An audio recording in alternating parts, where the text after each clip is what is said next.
What's good, baby? All right, man. Good to see you, You man. too, Glad man. you You could too. be a part of this, man. Thanks, man. So let me tell you people out there who Freedom is. So my guy, he started 5 Star Magazine back in the day. He was a promoter, you know, he was doing his thing. We did a couple of events together. I got a lot of respect and admiration for this man because he's been doing this for so long. And he's been doing it before it was relevant. You know what I mean? And now everybody is doing their own segment or they got their own podcast or something like that, right? But yo, we got to give a lot of props to this man right here, and I'm gonna tell you why. I'm gonna let him tell you why. So Freedom, I want to start off by asking you, how did you start off? No, you know what? I don't even want to ask you how you started off in the business yet. Let's take it a step further. Let's go back to your early days in the street. When did that start? Let's let them know that. Woo, shit. First of all, I like to say thank you for having me on your platform. Man, you got it, That's the brother. first thing I like to say. All right. Appreciate you. Second of all, shit, damn. 85? 85. Okay. It was way back then. I don't know. I was looking at what was going on in the streets. Actually, all the OGs that I was seeing, I wanted to be like them, like anybody else that's growing up. So I was watching how they move. So when I watch how they move, I needed to move a step further than how they was moving. Okay. So as I was growing up, I'm like, you know something? I like that car. So I was probably one of the first, or if not the first, to own a Benz and a Porsche at the same time. Now, don't get it confused. A lot of people owned BMW Benzes. I said a Benz and a Porsche. Right. You know? And how old are you talking then? Well, how old Oh are you? man, I was 21. Okay. I was 21 owning my first Porsche. Then I went on from there. It's just Well, like how'd you get that? I mean, let them know. I was in the streets, man. I can't listen. I got to keep it 100. I was running the drugs. You know what I'm saying? I was doing the bad shit, but chicks like bad boys. Okay. Regardless. You know what I'm saying? If you got a fly car like what? Like Tupac said, ain't nothing like a 500 Benz to help the nigga get the ass. Okay. The fuck? You know what I'm saying? So basically, you was selling drugs and you was chasing some ass. I was chasing There ass, you man. go, I can't lie. Listen, it was all about the ass. Fuck it. Okay. That's what it was back then. Wow. And then from there, I learned the trade, which was plumbing. But that was on a lot. That was like the side money. Then I started flipping cars because I had a lot of people don't know. I had my auction license, so I was grabbing the cars for the low, bringing it back, selling it for the high. And I was making a lot of money. So then I was mixing the drugs with the legal shit with the illegal shit. And then from on, you know, it took off from there. But while I was doing that, I was watching this man too. Because believe it or not, this dude right here, I didn't know what he had, but he was shining.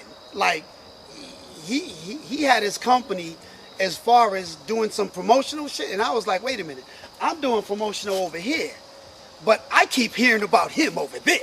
You know, so every now and then, you know, as any man should, let me take a peek at what this man's doing because I can't hate. I either got to get down with him, I'm trying to do better, or we both could do better together. Yeah, that's right. That's feel right. me? And we did. And we did, yeah, because, yeah, we did some events together, you know what I'm saying? Like you said, we brought the Jaheim down at the Wonderland Ballroom, Right. you know what I'm saying, and stuff like that. But we always stayed cool, regardless to whatever the situation was going on with the streets, you know what I'm saying? Even though, regardless, I knew. Well, wait. What do you mean we stayed cool even though the situation in the streets? Yeah, Let yeah. them know what that means. What it was is that, like, for instance, people can say what they want to, right? But here's the real deal. When you say Paris, it leaves a bad taste out some people's mouth. You know what I'm saying? Regardless, because of he could have pistol whipped you. He could have slapped you up. Whatever the situation was, you know what I'm saying? They didn't like it. It was what it was. Like, for instance, when you're growing up in these streets of Boston, listen, you gotta eat, and if you look like something that he gonna eat. And that's what it is. But just to go back to what I was saying, it's like, we'll say if some people in my crew didn't like him, you know what I'm saying? Or some people in his crew didn't like me, you know what I'm saying? Regardless to whatever the situation was, you know what I'm saying? He and I always was like anytime I seen him, it was never no like, it was never no animosity, no hatred. It was what's up, my dude, and it was always like that. Right, you know what I'm saying? right. And even if we'll say if someone be like, oh, that nigga passed and boom boom, and then I'm not sure on your side, but I would always be like, what happened? I like to know what happened because of my first thing is I always like to diffuse the situation regardless. Because of even back then I was always on, nigga, we ain't got to fight, we ain't got to shoot no dog. Nigga, like if you want to have a one-on-one with this motherfucker, I could call him up. You know what I'm saying? Shit, have a one if there's no one-on-one, squash it. Let's keep it fucking pushing because I was always about making the money, but a lot of people know me as that I don't like to start no shit. I never start no shit, but I don't take no shit neither. Right, I got you. Like my man here. Well, so when First thing first, this nigga's name ring bells. I ain't gonna bullshit you, dog. Yeah. He can say what the fuck he wants to, dog. Niggas was loving him and hating him at the same time. Yeah, motherfuckers had feelings like a chick, like a period. Hey, look, niggas like, man. I love you, I don't like you, Yeah, fuck man. you. No, I didn't say that. Like, nigga, which one is it?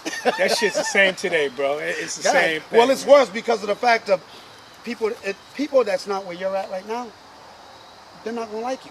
Because of the fact of they're thinking, I should be that dude. And it can be. Yeah. And it can be. Same thing I say, dog, Yeah.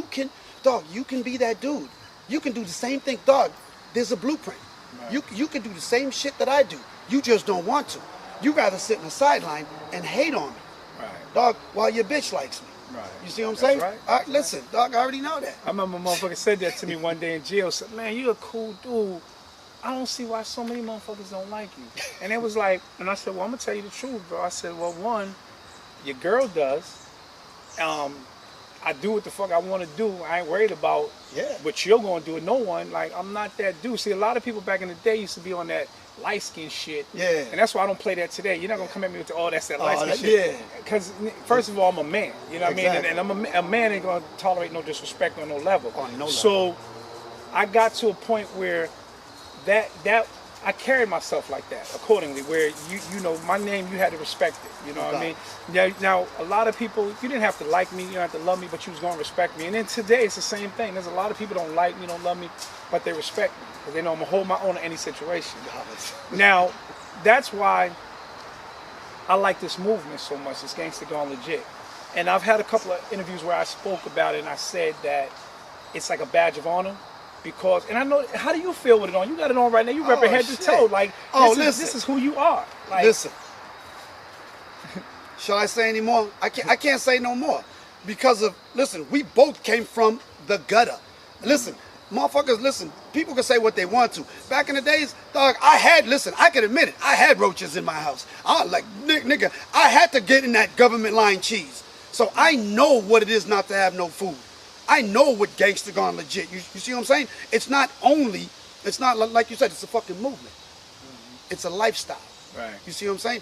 And that's power. I ain't gonna bullshit you. Real talk. Listen, the name is power because of the fact of if you really from the hood, you know that you've been through some shit. Right. And it doesn't matter if it's baby mama drama. It doesn't matter if you've been in jail. You've been through some shit. Right. And 90% of the motherfuckers that we know ran those drugs like we did. And I'm not ashamed to say it because I got out of that. And then now, just like him, I'm helping these kids out here. That's what I'm doing. Just like a lot of people don't even know, dog. I used to work, and this is on camera, I used to work for Mayor Menino, dog. And let me tell you something. I did the Teen Against Gang Violence. I was speaking for the Teen Against Gang Violence. I was speaking for the Teen Against Pregnancy. And I was speaking on the gun fucking violence. You know what I'm saying? He sent my team through the different schools and colleges just to talk to these fucking little young knuckleheads that still ain't trying to listen. You see what I'm saying? That's why a lot of people would be like, yo, listen, dog, I've been there, so even growing up, I was like, you know something?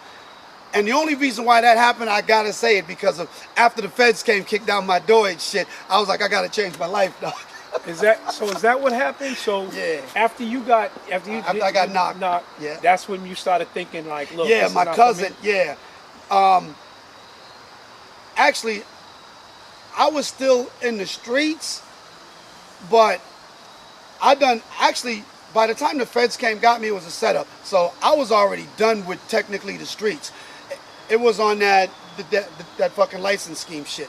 So I got set up with that. But by that time, the drug shit, I already put that aside because of the fact that I already owned Freedom Auto Accessories. So I had an accessory fucking company, you know what I'm saying? And then I started my 5-star, which the 5-star, it did so good that I didn't have no time to sell drugs because of... I remember seeing you in... I had 2 trucks. What was it, in California, at one of the BET Awards, something like that? I was like, man. You was doing Yo, your thing, man. they shipped me everywhere from Florida, California, Detroit, Seattle, man. We was over Birdman's house, Lil Wayne. We was everywhere. Right. You know what I'm saying? So that took up all my time. And then after that happened, my cousin took me underneath his wing, was like, listen, Freedom, listen, they're trying to give you 1,000,000 years, dog. This is what you gonna do. All right? And the funniest is, he knew I was good speaking. So he was like, I'm gonna take you with me. So we went to the different colleges. We started speaking. I started speaking at the different colleges, et cetera, et cetera. And let me tell you what's the funniest. I'm with one of the FBI, the head of the FBI. Now, this is some comedy shit. I kid you not. I'm suited up with my suit. Dapple Don. FBI, head of the state trooper, and the commissioner from the Boston Police Department. All right? Now, mind you, we're at the college. After I finish speak, we're taking pictures. This dude keep on saying, I know you from somewhere. Yo, I kid you not. Yo, it was the funniest shit. He kept on saying, you look so familiar. I'm like, yeah, because of, with Mayor Menino. And, he sends me around to all the colleges, which is true. But the funniest is that I didn't want to hurt the motherfucker's feelings that you came and got me. So he was the cop that arrested you. This motherfucker, he came and got me. Right. Yeah, yo. Man, but you see how ironic that is, the twist? Because when I changed my life around, bro, no bullshit, I've had relationships with police officers and different people that I never would have had before. You know what I mean? And it just shows you the growth. Like when you get on the other side of that street mentality of what's out there, which is really living. Because let's just be real. No matter how much we glorify what we've done in the past, that shit is not the life. That's not real. The streets are fake. So all that I don't want nothing to do with it. Yeah, exactly. I don't want nothing to do with it. Right. And that's been there, done that. That's right. And so right now, what would you tell the young brothers today who they may know the old Freedom who was carrying guns, selling drugs, and they look up to that? What is your message to them about that? Listen, same thing that I would speak about to anybody else. I'll tell them, listen, if you have a gun on you, actually, let me tell you, I was different because even when I was packing, I never pulled it out. I was packing for my safety because I know a lot of people was hating on me. You know what I'm saying? Like, I wasn't worrying about the static part because I'm thinking to myself, I ain't got no static. If you got static with me, then it's a static that I don't know. But I know that the way I was moving, they probably thought I had at least $5 grand in my pocket. So, I ran with the stick-up kids, so I know what stick-up kids think about. You know what I'm saying? So I ran with them. I seen shit happen. So anyways, make a long story short, my advice is, listen, there's always a better way. Listen, look at me, look at him.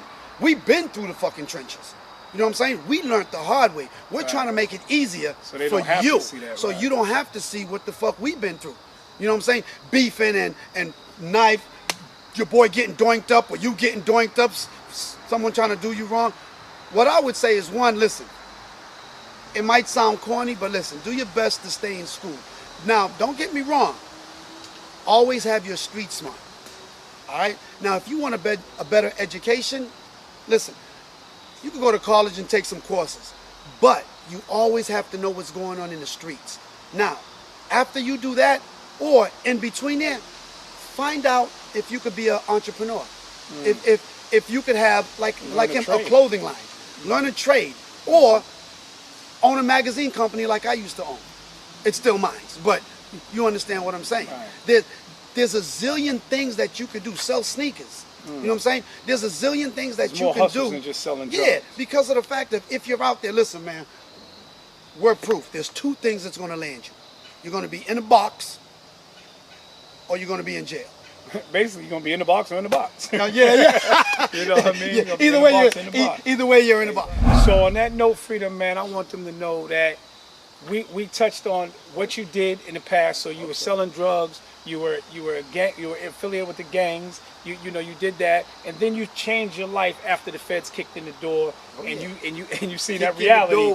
That's right. You seen what was going to be taken away from you, and then you started to learn different hustles and different things, and you made a legit lifestyle for yourself. Which, matter of fact, I believe, don't you have a vodka that's coming out right now? Sevigne Vodka. www.sevigne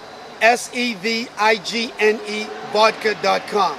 That's my real name. Now you know. I'll tell you how that started.